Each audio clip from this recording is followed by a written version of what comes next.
Immediately seizing central territory, this pawn establishes a strong foothold for piece development and future pawn advances, dictating the early pawn structure. Developing this knight so early immediately challenges white's central pawn and opens up possibilities for rapid piece deployment across the board. This pawn thrust immediately fights for the center and prepares queenside expansion. Solidifying its central pawn structure, d6 prepares for either the King's Indian or the Grunfeld, showing a commitment to dynamic piece play. Developing the knight here prepares to contest the center and potentially unleash pawn tension.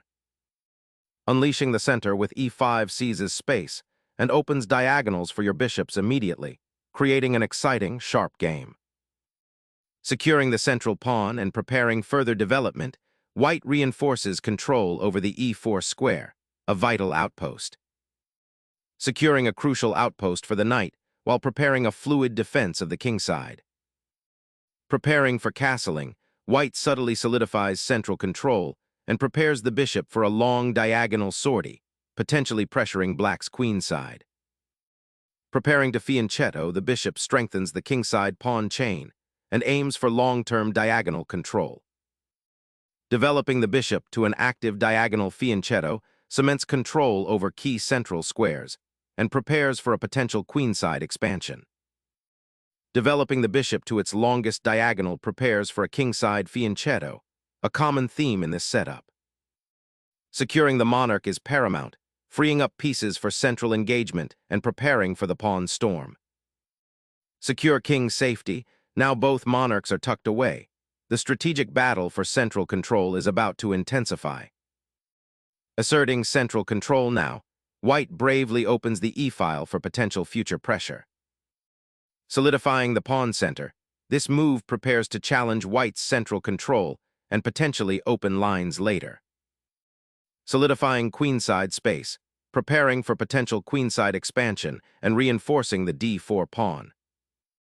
Breaking the central pawn tension opens lines and invites activity, potentially creating dynamic imbalances for both sides. Recapturing the pawn solidifies the center and prepares to deploy knights aggressively. Bringing the rook to the open e-file now challenges white's central pawn structure and prepares for potential future exchanges. Unlocking the long diagonal for the bishop enhances piece coordination and prepares for potential queenside expansion. The knight's repositioning cleverly aims to disrupt white's central control and potentially exploit the weakened e4 square. Elevating the queen anticipates a kingside assault and centralizes the piece for dynamic play. The knight bravely ventures into enemy territory, aiming to disrupt white's central control and potentially fork pieces. Securing the central file establishes a robust foundation for future piece activity and pawn advances. A bold sortie of the queen, aiming to dismantle white's central pawn structure and potentially open lines towards the kingside. Clearing the knight's path allows for central pressure and potential pawn pushes, while simultaneously addressing the immediate threat. Retreating the knight to a passive square concedes valuable central influence, weakening black's pawn structure and giving white the initiative. Unfurling a pawn thrust expands white's queenside dominion and challenges black's knight. Reclaiming the center with the knight, but potentially allowing white's pieces more influence on the queenside. Recapturing the knight opens the e-file, offering greater scope for white's rook and potentially pressuring black's king. Shifting the queen to e7 solidifies the e5 pawn and prepares for potential central breakthroughs or knight maneuvers. Reasserting central control and preparing for a potential kingside advance, this is a solid repositioning. Solidifying the kingside pawn structure grants breathing room for potential maneuvers and discourages immediate pawn pushes. Securing the king's escape route becomes paramount as the central tension mounts. Sensing the king's slight exposure, black shifts the knight, preparing a potential kingside counterplay and reinforcing the central pawn. Targeting that knight's seemingly safe post on f7 aims to exploit potential weaknesses around black's king. The knight retreats, conceding the e6 square but fortifying the kingside defense and eyeing a potential regrouping to h7. Initiating pawn expansion on the king side opens clear avenues for the queen and knight, forcing black to address imminent threats. A bold attempt to undermine white's queenside pawn structure, immediately creating dynamic counterplay. Slicing open the queen side, white immediately challenges black's cramped pawn structure. Unveiling the bishop's purpose now, this move actively fights for central influence and prepares for potential pawn thrusts. Unlocking the c-file is paramount. The resulting pawn structure offers dynamic possibilities. Accepting the pawn exchange unclenches black's queenside, opening avenues for piece activity. Targeting the weakened light squares around black's king, this knight aggressively probes for an outpost. This move seeks to activate the queen on a central diagonal, potentially pressuring white's queenside pawn structure and eyes the weakened squares around the king. Exchanging the knight clears the path for the rook, aiming to exploit the weakened dark squares around black's king. The king's safety is now a pressing concern, demanding immediate defensive reinforcement. Opening the c-file forcefully seeks to exploit black's slightly passive pawn structure and potentially expose the king. Reclaiming the pawn opens lines and introduces active piece play, potentially creating mating threats on the weakened king side. Opening the file for the rook creates immediate pressure on the queen side. Challenging the doubled pawns opens up the queen and eyes the d4 knight, creating dynamic counterplay on the queen side.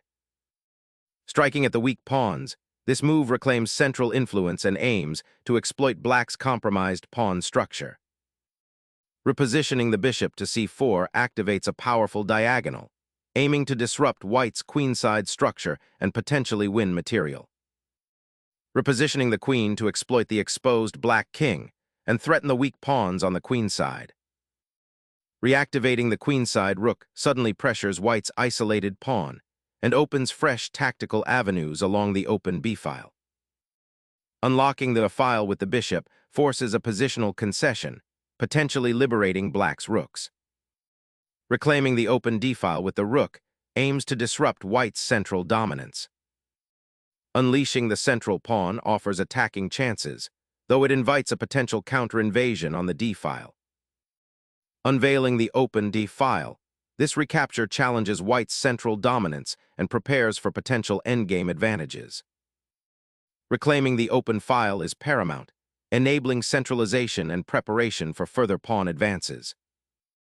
Reactivating the rook on its original file to challenge white's centralized e-pawn seems like a reasonable regrouping attempt. Dominating the central files, this knight seizes a crucial outpost, threatening immediate disruption. Suddenly the queens face a direct confrontation, with black aiming to disrupt white's pawn structure. Exploiting the open diagonal, white forces concessions and initiates a dangerous initiative. Retrieving the king from its exposed position is paramount. It now seeks a safer haven. Securing the rook's active potential on the d-file, preparing a potential kingside assault by clearing the path for further advance. A daring repositioning to exploit the open c-file, threatening a discovered attack. Unlocking the g7 bishop's diagonal opens up powerful attacking possibilities against the exposed black monarch. Suddenly, the rook's daring sortie is met with a devastating counterattack, exposing the king's defenses. The knight repositions, eyeing potential outposts and disrupting black's rook activity. Unleashing the queen across the board may seem active, but it neglects the vulnerable king's safety. Reclaiming the open file is paramount, forcing black's queen to a less active square. Suddenly seizing the queen's flank pawn opens lines, but exposes your king to swift counterplay. Fortifying the king's safety suddenly becomes paramount as the rook pierces the queen side. Repositioning the knight to a more active central square aims to disrupt white's queenside advantage and potentially exploit weaknesses. Unleashing the queen opens a dangerous diagonal, threatening to shatter the defender's king position. Returning the bishop to its home allows for better defensive coverage of the king side and prepares for potential piece redistribution. A swift conclusion, exploiting the exposed monarch with devastating triangulation.